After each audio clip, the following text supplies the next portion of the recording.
Selamat pagi, selamat bertemu dengan kami Rama Channel. Dan kami akan melanjutkan kisah tentang kerajaan-kerajaan besar yang pernah ada di Pulau Jawa. Setelah pemisahan antara Jenggala dan Kediri, persaingan di antara keduanya yang terus-menerus melakukan perang antar mereka untuk merebutkan wilayah satu dengan lainnya. Perseteruan yang tidak berhenti di antara kedua kerajaan membuat kerajaan tersebut lalai membangun kerajaannya masing-masing. Namun dalam perkembangan dan waktu, Kediri atau Panjalu semakin besar, semakin mampu, semakin kuat, sementara Jenggala semakin melemah dan akhirnya inilah dia kerajaan Kediri dengan raja yang kedua, yaitu Sri Jayawarsa. Sejak Prabu Sri Semarawijaya naik tahta di Panjalu pada tahun 1042 Masehi, kita memang tidak menemukan sampai detik ini prasasti-prasasti peninggalan dari Kediri. Cerita tentang Kediri atau Panjalu malah kita terima dan kita bisa ketahui dari prasasti-prasasti peninggalan dari Kerajaan Jenggala. Dan baru di tahun 1104 Masehi ada prasasti Sirah Keting yang ditemukan di daerah Sirah Keting Ponorogo yang mengisahkan Raja Panjalu Sri Jayawarsa memberikan tanah perdikan sebagai simatantra kepada warga Sirah Keting yang selama ini membantu dan berjasa buat kerajaan. Sekitar 60 tahun masa tanpa berita, tanpa data, tanpa peninggalan. Dan baru setelah itu kita mengetahui bahwa raja selanjutnya setelah Sri Semarawijaya adalah Sri Jayawarsa.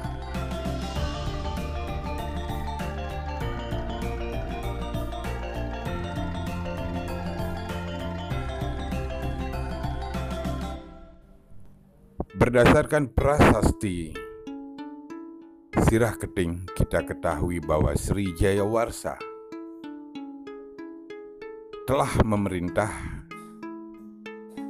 di tahun 1104 Masehi. Namun tidak diketahui kapan beliau naik tahta. Di tahun berapa beliau naik tahta. Dan beliau bergelar Sri Maharaja Jayawarsa Jaya Sastra Prabu. Kemudian di tahun 1108 Masehi ada prasasti Meruak yang ditemukan di desa Meruak Dagangan Madiun yang menyatakan bahwa Raja Sri Jayawarsa memberikan tanah perdikan sebagai simatantra buat warga desa Meruak yang telah berjasa pada kerajaan.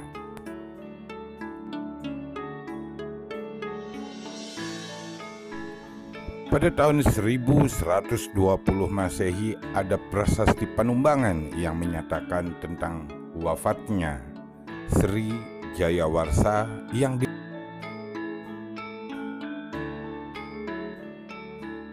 Wilayah Kediri saat itu meliputi Kediri, Madiun, bagian barat Medang Kemulan, dengan ibu kota Daha yang berada di tepi Sungai Brantas. Kebudayaan berkembang sangat pesat, sastra dan wayang itu sangat disukai. Pada zaman beliaulah Kresna Yana ditulis oleh Empu Triguna. Kisah yang menceritakan tentang perkawinan Krishna dengan Dewi Rukmini. Perkembangan kerajaan Kediri tumbuh semakin besar. Namun di saat yang sama, kerajaan Jenggala semakin tenggelam. Sri Jayawarsa diibaratkan sebagai titisan Wisnu dan sangat perhatian kepada rakyatnya dan berusaha untuk menyejahterakan rakyatnya. Raja Sri Jayawarsa diperkirakan memerintah sampai tahun 1117 Masehi, karena setelah itu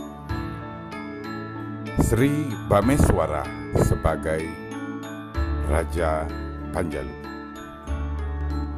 Sri Bameswara. Pemerintahan Sri Bameswara kita mulai ketahui sejak ditemukannya prasasti Pikatan atau Padlegan yang berangkat tahun 11 Januari 1117 Masehi yang menyebutkan bahwa Sri Bameswara, sang juru Panjalu, menetapkan desa Padlegan sebagai Sima Tantra atau daerah bebas pajak karena kesetiaan penduduknya membela raja. Sri Bameswara memerintah diperkirakan sejak tahun 1117 Masehi sampai 1130 Masehi dengan gelar Sri Maharaja Rakai Sirikan Sri Bameswara Sakala Buana Tusti Karana Sarwa Ni Wariwirya Parakrama Dijaya Utungga Dewa. Tidak ada catatan tertulis yang detail kapan sebenarnya beliau naik tahta dan siapa beliau sebenarnya. Apakah beliau ini anak dari Prabu Jayawarsa atau bukan?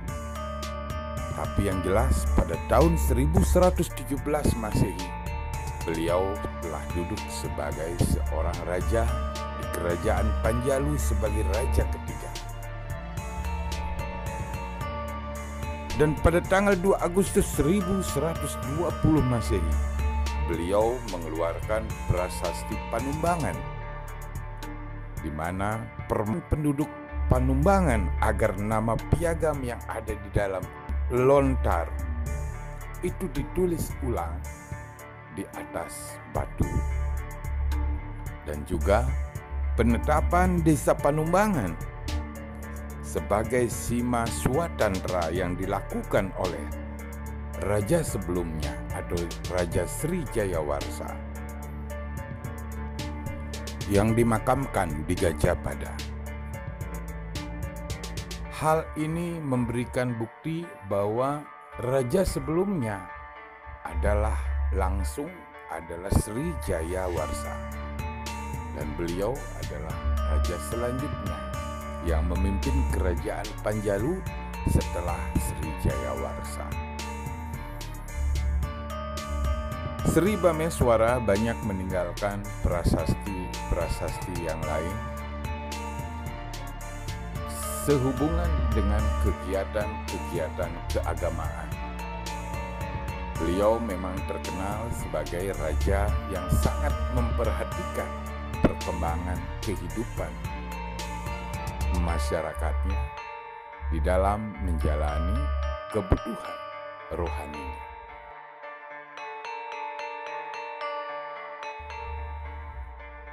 Di zaman beliau, zaman Sri Bameswara,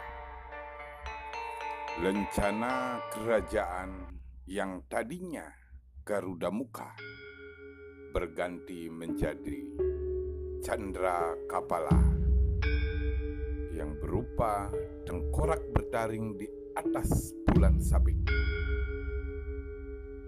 Entah apa makna yang diberikan oleh beliau sehingga itu yang dijadikan lencana dari kerajaan.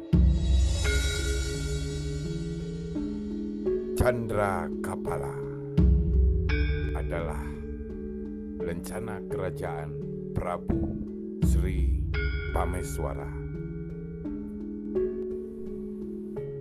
Pada tanggal 14 Mei tahun 10 Masehi, beliau mengeluarkan prasasti Tangkilan. Tidak ada penjelasan yang lebih detail lagi tentang beliau, dan kita tidak mengetahui kapan Sri Bameswara turun tahta. Namun pada tahun 1130 Masehi, Sri Jayabaya sebagai raja selanjutnya, raja yang membawa Kediri pada kejayaan dan kemegahan.